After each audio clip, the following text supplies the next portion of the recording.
சில நேரங்களில் மிக அமைதியான இடங்களில்தான் மிக ஆழமான காயங்கள் பிறக்கின்றன. கடலின் கரையோரத்தில் உள்ள ஒரு அமைதியான பகுதியில் மகிழ்ச்சியாக வாழ்ந்து கொண்டிருந்த கொக்குகளின் ஒரு கூட்டம் இருந்தது. அந்த கூட்டத்தில் ஒன்றாக மீன் பிடித்து தங்கள் தோழர்களுடன் சிரித்துக்கொண்டே வாழ்ந்த ஒரு கொக்கு ஜோடி இருந்தது. சில காலத்திற்குப் பிறகு பெண் கொக்கு 2 முட்டைகளை இட்டது. இசை நாட்கள் கடந்தபின் அந்த முட்டைகளிலிருந்து 2 சிறிய குஞ்சுகள் வெளிவந்தன. முழு கூட்டமும் மகிழ்ச்சியில் திளைத்தது. மெதுவாக அந்த குஞ்சுகள் தாயுடன் சேர்ந்து பறப்பதையும் மீன் பிடிப்பதையும் இசை கற்றுக்கொண்டன.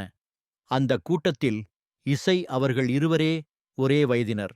அதனால் ஒன்றாக விளையாடி ஒன்றாக பறந்து எப்போதும் ஒருவருக்கொருவர் நெருக்கமாகவே இருந்தனர். வயதுடன் சேர்ந்து அவர்களின் இதயங்களில் ஒரு தனித்துவமான பாசமும் அன்பும் வளரத் தொடங்கியது. ஒரு நாள் விளையாடிக் கொண்டிருக்கும்போது அவர்கள் அறியாமலே அடர்ந்த காட்டு இசை பகுதிக்குள் நுழைந்தனர். அந்த